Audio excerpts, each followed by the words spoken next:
Hello, folks, hello. Let's see, Garabay took cover when that great green blast circle appeared in the sky.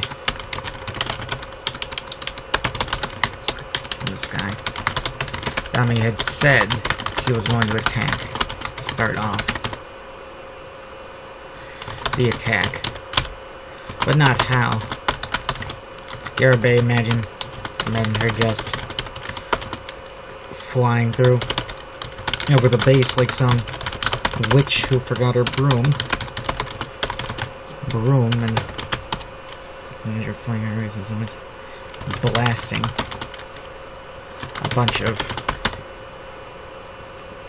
a bunch of Jade troops and vehicles into oblivion. A sort of supernatural close air support.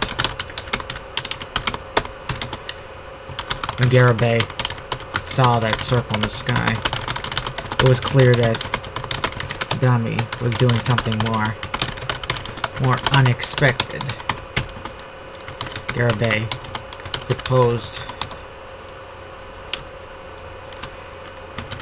thought maybe she was going to suck everyone up on the base through a portal, send them to some inhospitable realm. Garabay wouldn't have minded seeing Nami do that to their whole army. Rotten Jade army.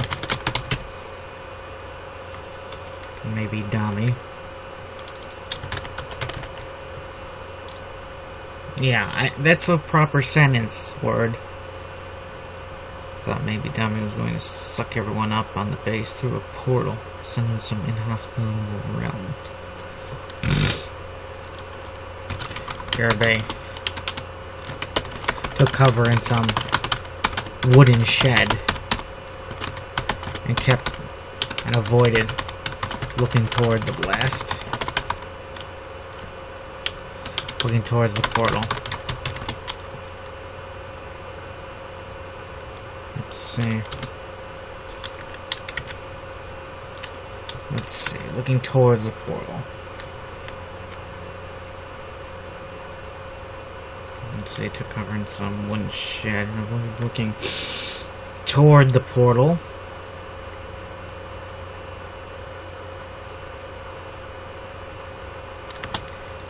She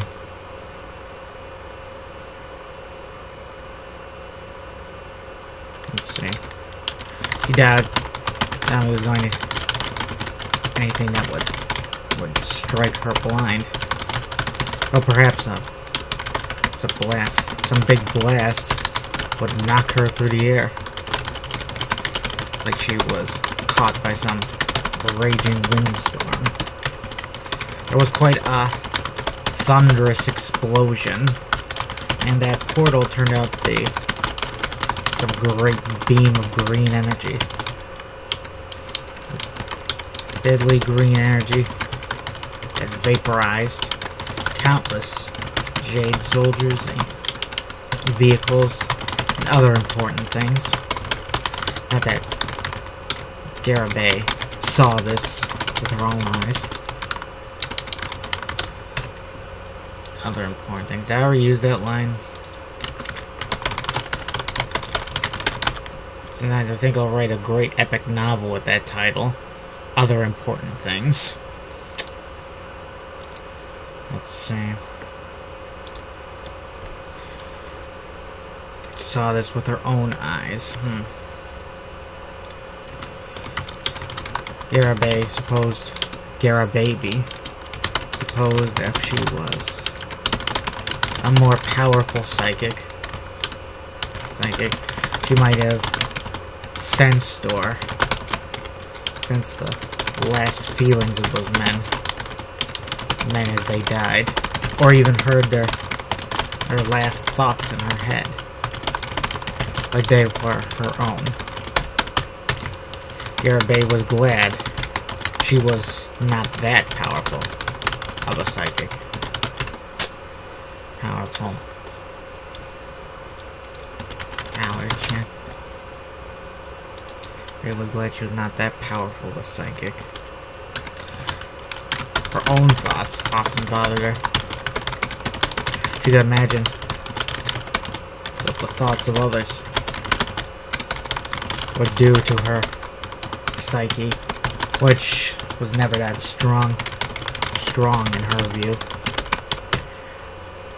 Garibay viewed herself as weaker than she actually was,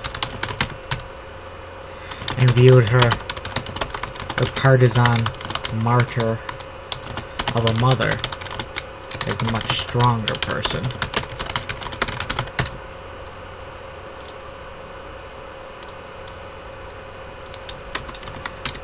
Sometimes Garibay dreamed of her mother having her powers instead, and she thought sometimes that mother would have done better with them than she did with it. Dreamed of her mother having her power instead, and she thought often that mother would have done better. And she thought often that mother would have used it better.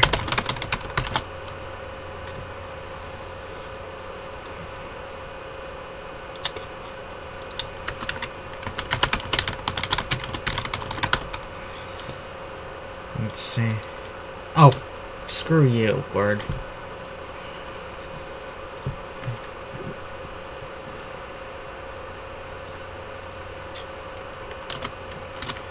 Garibay. You're strong, Garibay. Very strong.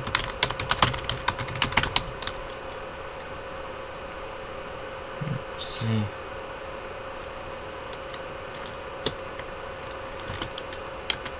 Garibay left her shed when she saw that the green light. Let's see. Left her shed after the blast.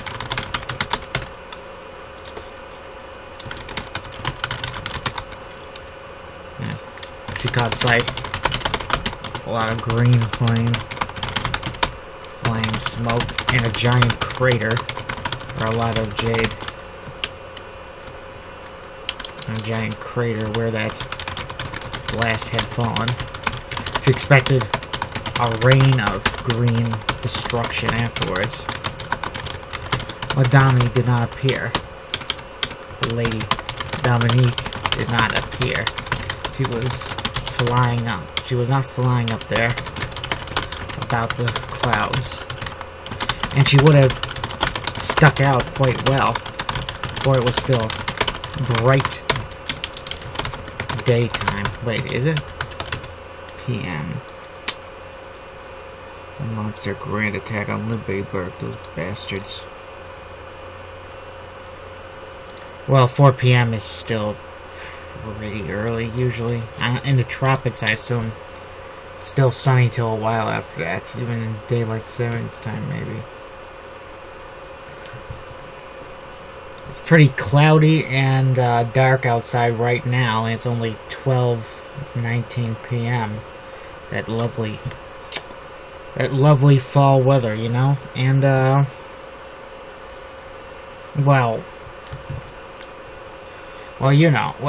someone wearing all black and stuff would be easy. Would still be easy to spot even in that weather, so. She's kind of like a vampire, I guess, dressing all in dark. It's, what's that word? What's the Arabian word for blasphemy? That's the word I'd use for a vampire wearing bright colors.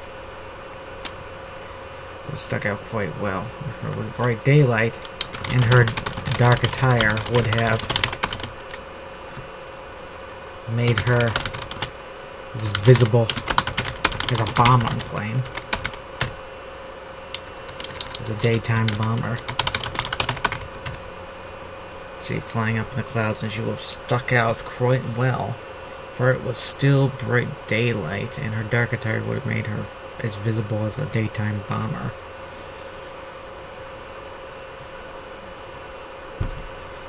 rating.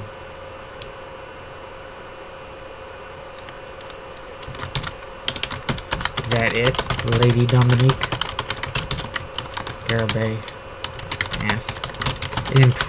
What's the point?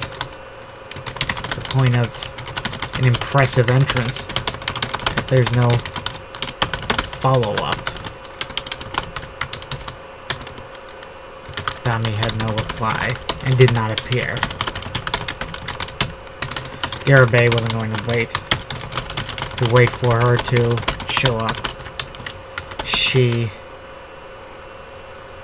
had her own moves to make. Garibay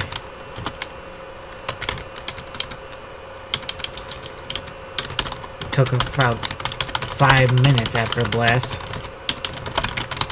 for Jade to finally notice Garibay just walking through the yard, through the grounds, or yard of the facility. They opened up on her immediately, and she ducked back behind some crates. Let's see. A pair opened up on Garibay, or a pair of riflemen up on Garibay from 5 meters off, and she spun the weapons and she yanked the guns out of their hands and spun them around, pointing them at their bellies. Maybe if this was some,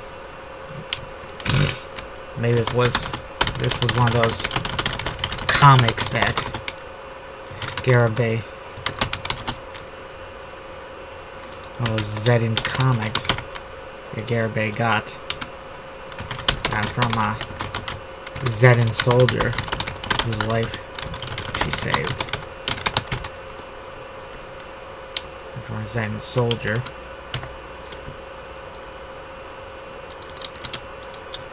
She would have said something funny and made them then yelled for the two to run away. But this wasn't some comic, and Garibay pulled the triggers on both rifles, emptying them into those men, their former owners. Both flew back, laid limp on the ground. 2 more Jade appeared, responding to the shooting and yelling. Brief as the latter was. No need to say that. A lot of this is deciding what's necessary to say and what's not necessary to say. It's surprising what some people consider unnecessary to say. Like, leaving the fates of many characters up in the air, or having an ambiguous ending. I'm not sure how to feel about that stuff. I really need to trim down this one creature. Her legs are too fat.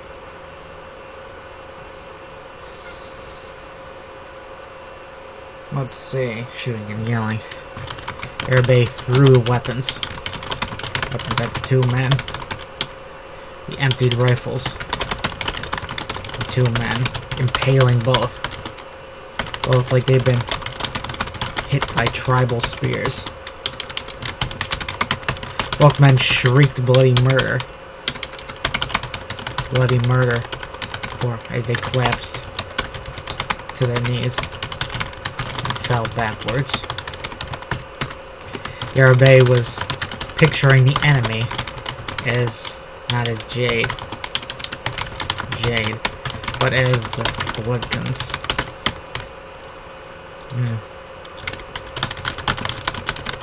Not sure. Was her mother a partisan? I'll have to check that. I just made up a whole new backstory for her by accident. Yeah, you gotta keep those details in your head, folks, because there's not enough room in the outline to just put all their personal details down.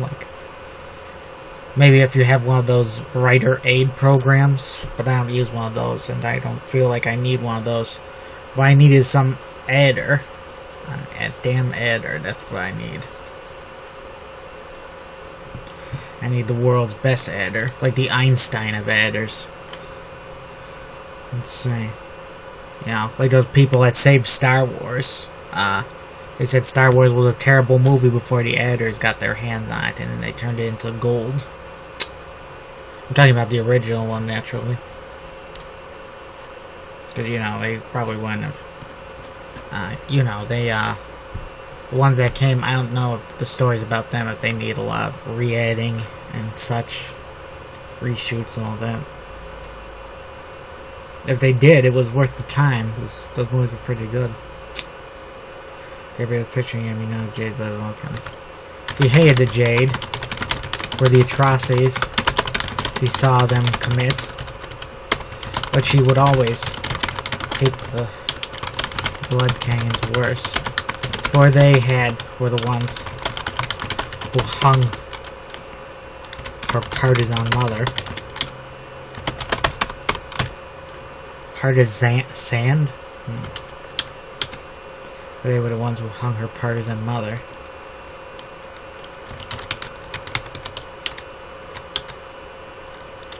And they committed plenty of other atrocities against her people as well.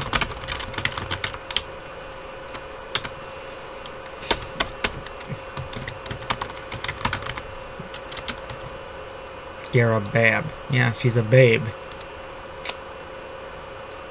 Let's see, where's the name of that ethnic group she is?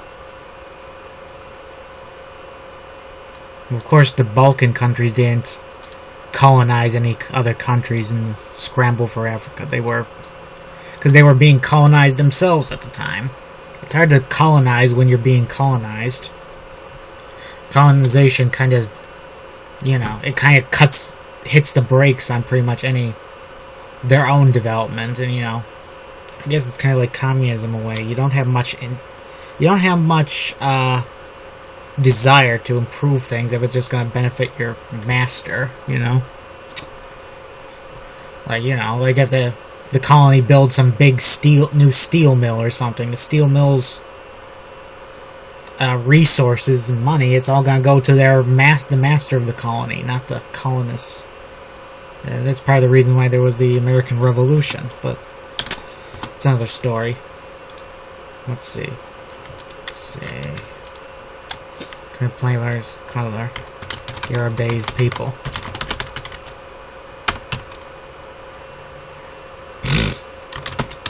Why did you kill my mother? Yarabay yelled at some fresh jade, who crossed her path. Speaking in her native tongue. Why did you kill those girls? Jade had no reply. The girls in question were 3 girls from another village down the way from the one Garabay called home. The region was poor even by Balkan standards. Don't want to rag on the Balkans too much. The history was against them from the moment people started living there, but they still formed a very impressive culture and all that. They say culture, it should be cultures, you know, plural, because what are the Balkans most famous for? Having 1,000 different ethnicities in them, you know. There's a country for every ethnicity. Of course, today there's quite a lot of countries in that area where there was once just Yugoslavia and what else? Oh yeah, well, back in World War II it was just Yugoslavia, Bulgaria, Albania, Romania, and Greece. Well, Greece, I don't know if Greece is counted as the Balkans, but it was that area, you know. And there was a lot of crazy entanglements there through the years. Even that small number of countries I mentioned, small, it's still quite a few countries. let's see, even by Balkan standards.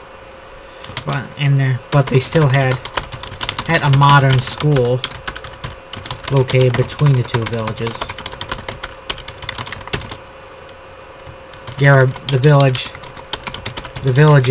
The two villages paid, provided the taxes that paid for the school, and they shared the school. So Garibay knew those three girls that were hung.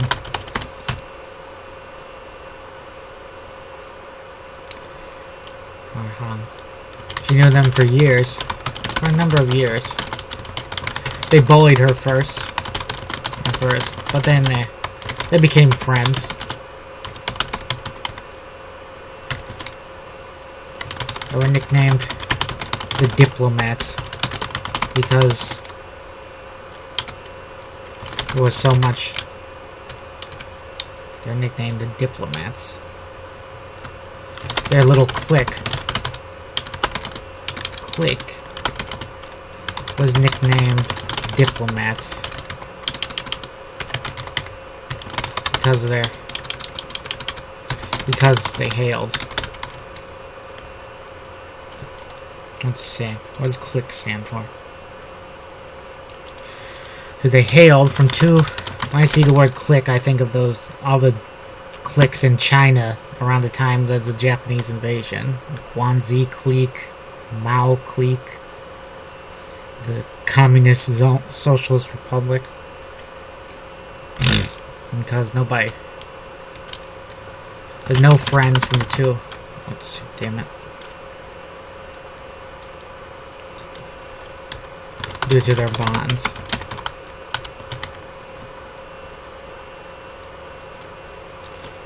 Let's see,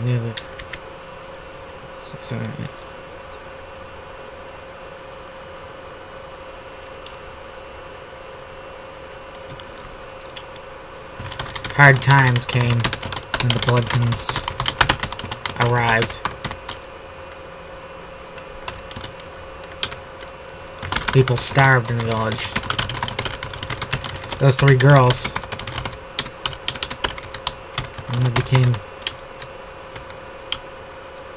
People starved in the village. Many of the older folks died.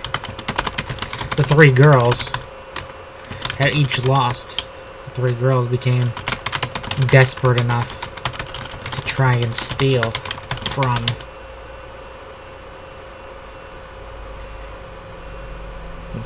from the local Bloodkin garrison.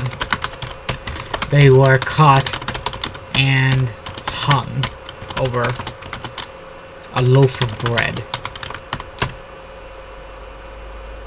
Their term for a circle of bread, like one of those big breads that you see that's all round and thick. I don't think roll is right.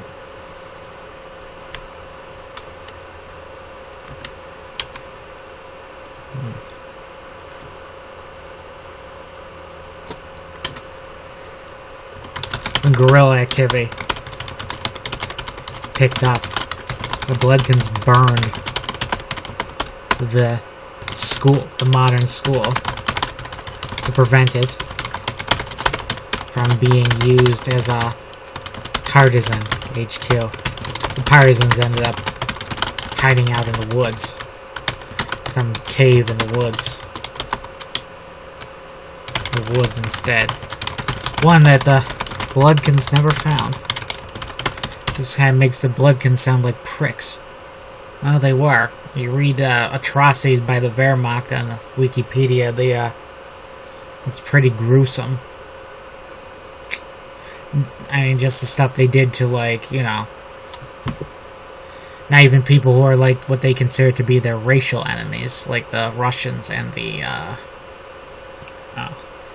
Jewish people. But of course, they didn't think very highly of the Balkan people either. I'm not sure what they were going to do to the Greeks if they won the war. Probably replace them with German colonists, who after 1,000 years will become Greeks themselves, so yeah. Let's see. Okay, folks, signing off here. Have a nice day.